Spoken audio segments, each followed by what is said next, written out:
Greetings all, this is Matt Field, again the only write-in candidate I'm aware of for governor of the state of Utah. Again, I am a write-in candidate. You can go to govmat.org and download my proposal/book to review and see exactly why I'm doing things much differently than what would normally be done. I easily could have gotten the signatures. I could have gone that direction, definitely. I had ample time to do so. But anyway, it's right there in the very first portion. You can go read it, trying to bait you just a little bit to go check it out and to review it, because it is quite important. There is a link in there as well to a Rumble link if you want to listen to it there streaming as opposed to downloading it to your phone. I understand. I know my wife in particular doesn't like to use up her memory because she likes to save it for pictures. I get it. So again, there is a link in the description of that particular. It's listed as kind of a product on the website, so you can click through and you can either just copy and paste that Rumble or again download. And the text is available as well, so you can review all the references that I provide, and I hope that is helpful to you. I have had an interesting week, to say the least, when it comes to really seeing that power structure at work. And I think a lot of times we participate. There are many people that do participate in it when they probably don't view themselves as participating in it. My team has been sending out emails to various news organizations and influencers and all that sort of thing. And we've gotten back some responses. Some have been nice enough to include us in some of their broadcasts. Others have been nice enough to write an article on us. And we greatly appreciate that. However, there are many that are extremely resistant to us doing anything whatsoever. In fact, I'm going to read you a couple of the most recent correspondence that I've had.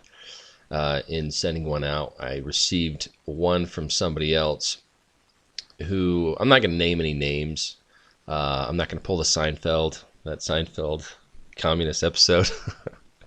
I won't name names. My intention isn't to besmirch anybody's name. I don't know entirely their intentions, but I'm trying to point out the fact that this power structure exists. And not only does it exist, but it's supported by people that you'd be surprised are supporting it.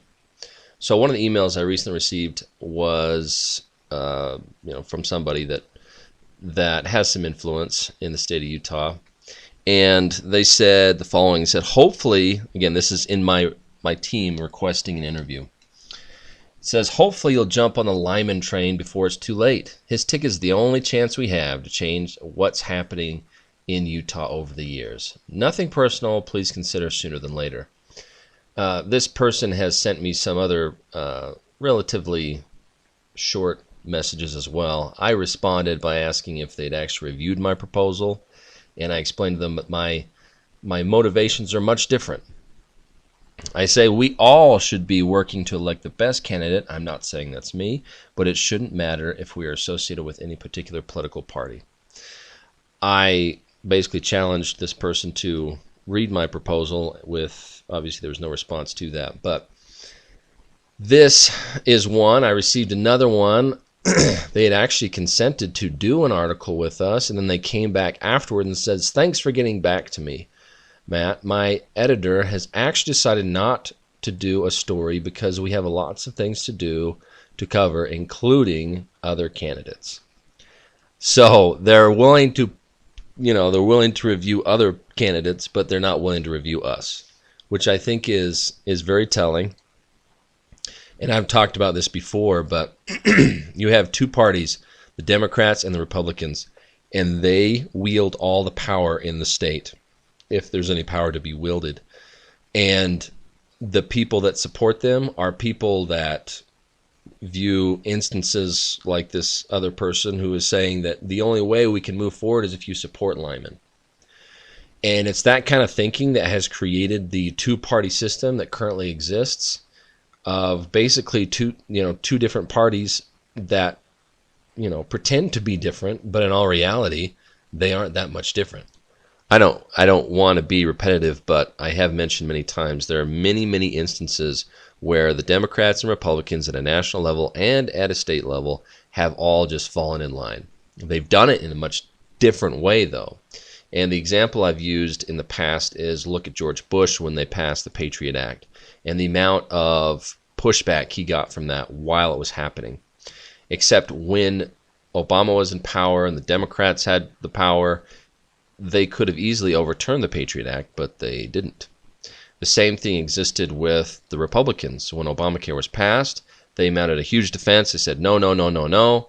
And then when they actually had the opportunity when Trump was in office, they had the House, they had the Senate, and they had the presidency. They easily could have removed Obamacare in an instant because how many people do you think ran on that? There were so many people that ran on eliminating Obamacare. But then when it came to it, they didn't do a thing at all. Those are two major examples. There are many, many, many other examples that I've cited, including insider trade and other things like that. And if you think that the national level Republicans don't have any influence on the state, then you are out of your depth. Okay? Mitch McConnell and many others have a ton of power as to how they're going to allocate money that goes to various campaigns. And the same exists at the state level. There was recently an article that came out that mentioned that I don't know how many county commissioners endorsed Governor Cox, but they did. I mean, they came out and they said, they endorsed him. If you review the data based upon the money that he has received, he has donated to many of their campaigns in the past. And so he pulls the purse strings that allows him to keep his friends in power. Okay, so that's a massive problem, right? That's a massive problem. If anybody has donated to the campaign, you are under the impression, the Cox campaign, if you're under the impression that that money is going to go to his campaign, right? That would be the presumption. But the problem is most likely we haven't reviewed the super fine print that says, we can do whatever we want with it. I don't know exactly what it says there, but obviously there's some provision that allows him to make donations to other candidates that he likes, that probably he's worked with, and we keep this whole process in motion. Now, I'm not trying to poo-poo again on Spency Cox here, or Philly cheese. I'm a big nickname guy, and I don't say any of those in. I think Phil's name is anybody that's named Phil. I can't help but say Philly cheese, Philly cheesesteak, and it's a delicious sandwich, by the way. So it's a compliment. In any case, I'm not trying to poo-poo on anybody. What I'm trying to indicate here is that the process that currently exists fosters various levels of corruption, and it allows various individuals to remain in power, even though the perception is very different, right? The presentation of what is supposed to happen is very different than what actually is executed. And this is a problem. So I wanted to, moving on from the fact that we continue to battle this power structure that will not yield, the only way in which it will happen is if people will go out to the ballots and write me in. And again, I'm not going to try and convince you that I'm your guy. Okay, I'm not that person. I'm not someone who's going to sit here and convince you.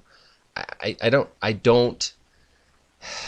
view myself as somebody spectacular. Okay, not because I don't have confidence or something like that. In fact, I'm quite confident. My mom will tell you so.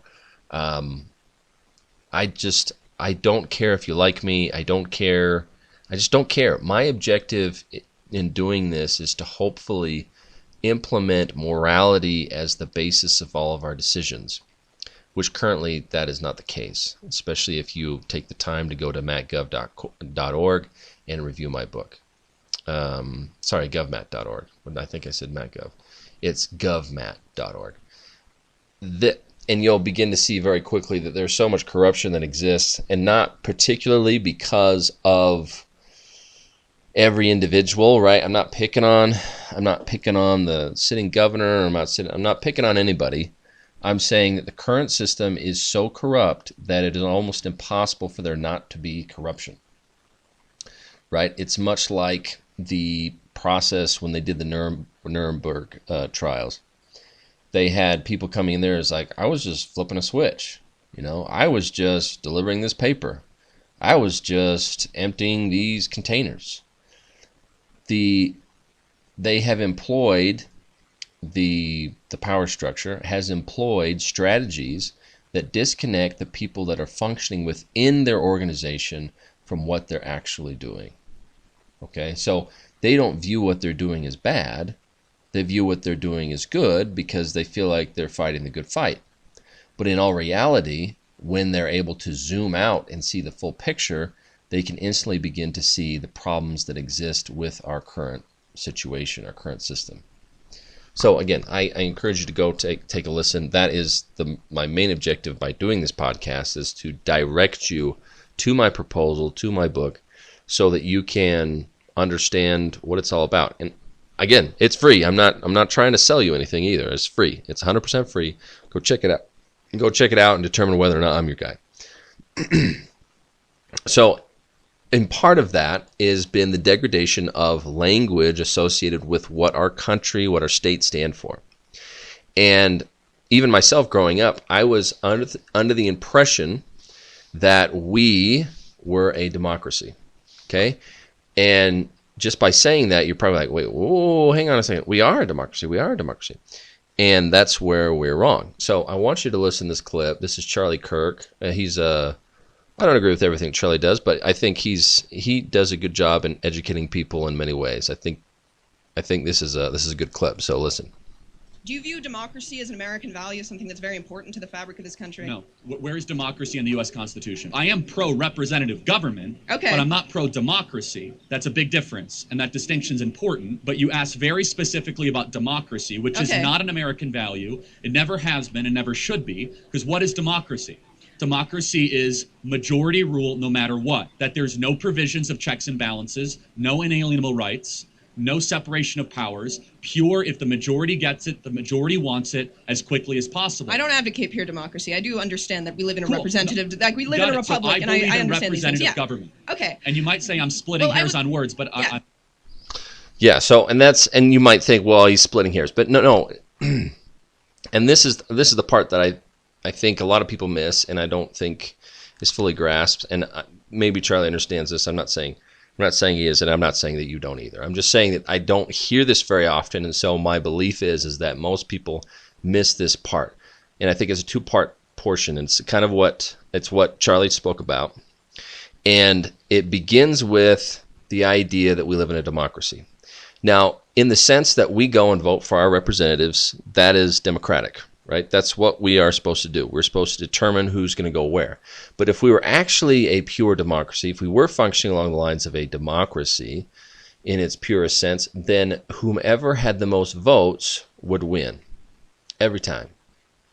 But that's not how it's set up, right? I've had many conversations with people that say, well, it seems kind of weird that, for example, the 2016 election, when Donald Trump won, and the Democrats came out and said, hey, well, as a matter of fact, we actually had more votes.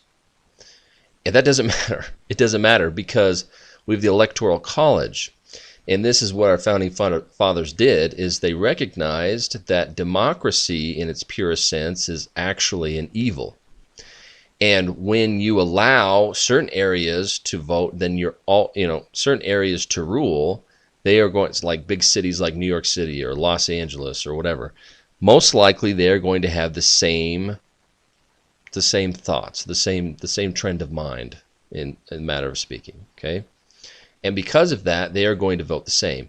And when they do that, they essentially control the country from two specific locations, LA and New York City, right? If it's all based upon the total number of votes, then everybody in between and everybody else that has any different thought than major cities, they're out of the picture. They're not important. It doesn't matter. Okay? So that's one aspect that exists there.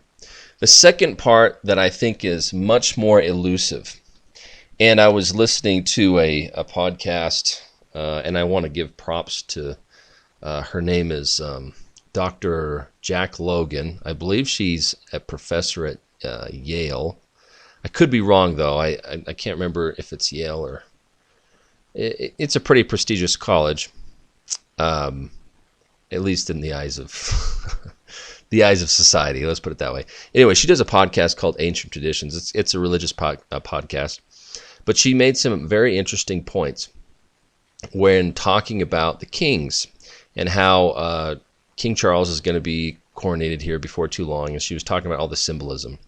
And what came to mind to me is that, and if you look throughout the scriptures, you'll see that God would select particular kings in different areas, right? But these kings had to be righteous. That's why he would select them. And you see that throughout throughout the Old Testament, and you see it throughout various portions of the Book of Mormon. And so when I heard that, I was like, well, wait a second, that's very interesting. This brings a entirely different view of kind of the mantra that the United States has, that's written on our money everywhere: in God we trust. Because if, for example, a king passes, or in the olden days, not now, but if a king had passed, the only way in which the son would occupy the kingship and be the ruler is if he was righteous. And I think this is a similar thing, in that when we are elected to a particular position, our objective should be reinforcing the morality that God defined, right? That God has established. And that's the same thing that goes back to the Constitution, right? We consider these inalienable rights allotted to everybody. They are God-given, government protected. Okay, so it's the same idea, is that every single person, theoretically, that is being elected should be, quote-unquote, a righteous person. Not necessarily standing for every single thing that you think and doing every single thing that you want, but they are actually standing for something greater than themselves. And so the individual doesn't matter as much as the principles they are bringing with them. And those principles should be righteous ones. And I mean, if you want to look at, define what righteous means, you can go look and see what God has said. And that is very clearly defined in the Bible, New Testament, the Old Testament, and throughout the Book of Mormon, Pearl of Great Price, Doctrine and Covenants, so on and so forth. And you can find many, many other, you look in the Apocrypha, many, many other religious writ that has defined the definition of righteous. But my point is that, yeah, we are not in a democracy, we are in a republic. And as a republic, we should be electing individuals that stand for true and righteous values. And they should be trying to work to implement those to protect our rights as citizens within the government. The problem is right now we have two parties that always go the same direction. And you're saying, no, Matt, that's not true. The Democrats stand for this and the Republicans stand for that. And that's true. And I'm not disagreeing that right now the rhetoric, they have two sides of that rhetoric. But dig a little bit deeper on that. Because the systems established at the state, the size of the government, the actions taken are all along the same lines, right? Recently, there was a bill that was approved, that was signed into law in the state of Utah, addressing homelessness. Now, does anybody know the number one reason for homelessness? You should instantly think drugs. That is the highest reason that someone is homeless. Now, there are very, very, very small instances where people who actually have chosen that lifestyle, I've actually met people like that when I was on my mission, but the majority of people are homeless because of drugs. If you go, and that's 100% evident if you go to California right now, you go to Los Angeles, you go to San Francisco, there are multiple homeless people shooting up all over the place, and you've seen story after story on this. And if you want to take the time, you could probably very easily Google these statistics. But if you have questions, just message me in the comments, and I'll provide you the references. But the point is that people are so frequently found in these terrible situations because they have some sort of addiction that debilitates their ability to actually work for a living. And so what the state has actually done is they're actually going to work to provide all these extra things for people that are homeless rather than addressing the root problem being drugs. And so how do you address drugs in the state? Well, you can increase enforcement, but really the best thing you possibly could do, and the best thing that possibly could happen, would be that the government shuts down the southern border to prevent those drugs from coming over. I've mentioned this story before, but I'm going to mention it again here real quick. I have a friend he's a really, really good guy, but he had a friend who actually came across the border illegally. And he said there's two ways you can do it. You can either pay the cartel's fee, or you can bring some drugs across for them. Okay? I'm sure there's some other options in there, but as far as his friend is concerned, those are the options that were given to him. He didn't have the money, so he brought some drugs. He packed up the drugs, he came across, and he said there was an officer there waiting for them. He took the drugs and let them go. So, I mean, you can already see what a problem we have just in corruption in general. But the point that I'm making is if you think that border is going to be built, you are out of your depth. Okay? It would cost on the high side, I think something like the highest estimation I think I've seen is somewhere between $15 and $20 billion to build that wall. But it costs upwards of $150 to $200 billion to help the illegal immigrants that come into the country. So the money argument doesn't work. It doesn't hold water. And the problem also is that, anyway, the Democrats don't want it. They're going to do everything they can to prevent it. And on the flip side, of course, the Republicans say they want it, but I also highly doubt that it's actually going to come to fruition. Okay? Just because that's what always happens. You think, oh, finally they'll get in there, they'll get rid of Obamacare. Oh, finally they'll get in there, they'll get rid of the Patriot Act. Oh, finally, they don't do it. They just won't do it. Government just continues to grow at an increasing rate, and it's due to basically spineless Republicans and Democrats that will not put their foot down and prevent bureaucracy from continuing.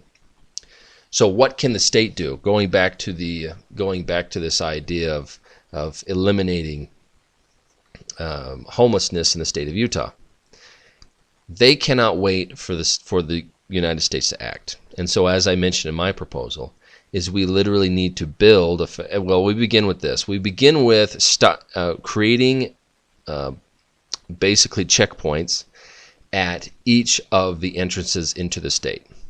And I suspect we will find many people trying to cross the border into Utah with drugs. I suspect that very highly. So if we begin with something like that, we can begin to regulate the amount of drugs that we shouldn't be having any drugs coming in through those checkpoints.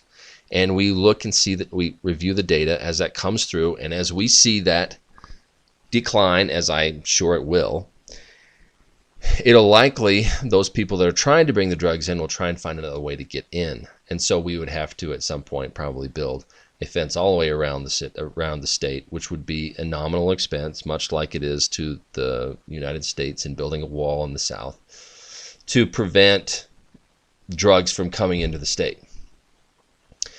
And this is the problem that we have right now, like I say, is people are, why didn't you vote to help these homeless people? No, the problem is we're not addressing the problem accurately. So the corruption will continue until we're actually willing to make a stand, until we're actually willing to step outside the box and do something different. All right, so I hope I'm not rambling too much, but I wanted to move on to this next part. This is these two things. There's a story and there's a clip that I have here, and this is very, very interesting to me. And to some degree, I have held back on this, and you'll see why before too long. But check out this clip. This is Jordan Peterson speaking to, what's his name? I'm not sure who he's speaking to exactly, but some sort of intellectual. And so just listen to what they have to say here. like I could imagine somebody saying that like they don't trust like a large government, they think there's too much, prone to tyranny or something like that, but also be supportive of an institution like the Catholic Church, which is literally, one guy who is a direct line to But they God. can't tax. Well, I mean, And they don't have a military. That is They can't conscript you. true. Right? Yeah, And they can't throw you in jail. that is true. Yeah, I mean, Well, those are major. Those are major and significant. I mean, I get the conscription overlap. hasn't existed in the U.S. since the Vietnam War. Yeah. I mean, yeah, true. Yes. Yeah, true. Taxi driver in New York City picks up. Sorry, another Like I carry. could imagine somebody saying that. Like, Yeah, it's, YouTube always has numbers, or their buttons always bounce around. So you click one and it shifts, and then you click something you didn't mean to click. Anyway, the point that was being made is that the guy was criticizing, people viewing, particular governments from, or our government specifically, that they are. He was worried about them basically taking over in some sort of tyranny, but then they believe in something like the Catholic Church. And then, of course, Jordan Peterson came back and said, well, yeah, that the Catholic Church can't do all these things, and he lists all those things very sequentially and very quickly to indicate exactly where his fallacies are. And the reason I bring that up is because the government has a lot of power that it's able to wield, and it's able to, and they allow themselves to do certain things that we as the citizen cannot, right? You look at something like eminent domain. We can't walk up to anybody and say, this is my land, I will pay you most likely well under market value for it, and then I'm going to use it. We can't do things like that. We can't do things like, particularly in the state of Utah, where it's viewed that the state owns the water. People should be able to purchase that water from individuals. They should be able to acquire land, and they shouldn't have to pay taxes on it. They shouldn't have to. I mean, there's so many things the government has their fingers and hands in that prevent us from doing what we should be able to do in a truly free society. The issue I have recently, and the reason I've hesitated on this, is I'm a member of the Church of Jesus Christ of Latter-day Saints, and I love God. I love the religion. I love the principles and the doctrines that are taught. I'm extremely active, and I do my best to uphold, as I'm doing right now. I'm trying my best to move forward and uphold morality as God has defined it. But I have a bit of a problem when the church news, the Church of Jesus Christ of Latter-day Saints, they have a URL that's entitled thechurchnews.com, and they have a article that was released 5 days ago, talking about this. You can Google this. It says, "New parenting toolkit teaches kids to disagree better." Now, if that sounds familiar, it's because it's something that was initiated by Spency Cox and I believe the governor of Colorado, and they spent millions of dollars in tax dollars in order to promote this program to disagree better. The problem I have isn't so much with the idea of disagree better. I think that I don't think there's anything necessarily wrong with saying something like, hey, we can disagree better, in the sense that we're able to communicate better, we can outline our issues, and we can discuss them sequentially, whatever. There's a million ways in which we can speak better, and I don't have a problem with that. The issue I have is that they ran a campaign that cost taxpayers a lot of money because of something he thought that they wanted to do. And then the church comes out, and it's basically, it doesn't hide the fact that it's promoting this particular program that was instituted to some degree by the sitting governor. The problem I have with this is that now we have a situation where it seems as though the church has endorsed at least this program, which is directly connected to Spencer Cox, and Spencer Cox is on his way to have his primary here against Phil Lyman. And so people are going to be voting for one or the other, and when they see somebody like, an entity like the church come out and say, hey, this is good, it's good that they have this disagree better thing, it instantly makes you think, and you don't even have to think about Spencer Cox. If you'd never heard it before, you would know instantly, because it says right here in the heading, it says the Wheatley Institution, the Utah State University recently collaborated on a project supported by the Utah Governor Spencer J. Cox Disagree Better initiative. This is a pseudo endorsement from the church to Spencer Cox. Anyone that can look at it logically would view it the same way. And I see it that way. It is. I mean, they haven't reviewed my book or my slash proposal. They haven't reviewed that, and they haven't brought it forward and say, hey, this is good and this is good. And they shouldn't. They shouldn't be doing that. And this is where I've mentioned a few times with the Deseret News, KSL, and now apparently the Church News, is that I do not believe that the brethren have done this. I don't believe that the prophet, approved this particular message going out. I don't think any of that. I just think that they probably have to clean house to some degree. Because if you believe that, the church is huge. I don't know how many employees are in the church. Let's actually look. LDS church number of employees. Sorry, I typed with one hand. I held the mic with the other hand. How many employees does the church have? They have 10,000. And I'm guessing it says 10,000 where the church headquarters, it looks like it's about basically within the state of Utah. Maybe there's more. I don't know. But, even if it was just 10,000 across the entire world, that's still a lot of people. And to believe that there hasn't been a single person that has ulterior motives or a misunderstanding of this or that has made it into the church as an employee, then, again, we're fooling ourselves. We have to see things as they are. And I think that the church needs to take some action here. Again, I'm not condemning anyone. I'm just saying that this would violate their current principle of maintaining political neutrality because it promotes this program. Anyway, and I could go on, but I'm not.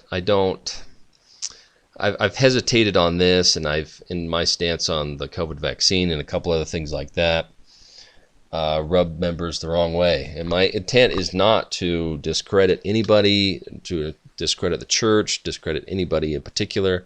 But when you can locate facts like this, things that are blaringly obvious, and not necessarily just now, but they've been somewhat that way for some time, it really begins to make you think that, okay, I think the church needs to conduct some audits and some reviews and things like that, and they need to make some adjustments in the organization. So, anyway, I wanted to end with a quick little thing here. I talk about my proposal / book, Morality Over Monarchy, Root Out Corruption.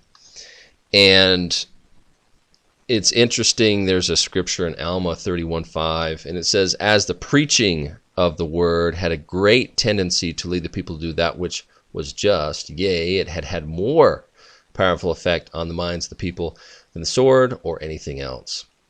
I think that's pretty telling as to what will help save not only the state of Utah, but the government in general and anybody in general, is if we are willing to take the time to understand what God wants us to do and how God wants us to move forward, rather than us trying to take some initiative for some organization to move their objective forward. Another great quote is Elder Packer. He said, and I know the Bible pretty well. I know other religions pretty well, but I'm most familiar with my own. So this doesn't necessarily reflect poorly on anybody else if you have a different religion. I think anyone who's promoting morality who praises God, who does those things, they are in a good spot. Okay, we don't need to get rough there. But he said, Elder Packer said that the study of the gospel is more effective on behavior and improving behavior than the study of behavior on behavior. And that's the same sort of thing, right? If we want to improve our society, if we want to improve our state, then we need to focus on morality. We need to focus on the Word. We need to focus on God. We need to focus on what we can do there. And as we begin to recognize those absolute truths, okay, these aren't things that change in a little while. They're absolute truths. They will improve our lives in a huge degree. And I don't just believe that. I know that to be true because I've seen it happen in my life a million times. And so I encourage everyone to take the time to read my proposal, because if we're ever going to get our state back, if we're ever going to be able to improve things within the country, we have to begin in the state to really affect change. And I truly believe that. And I thank you for listening, and see you later.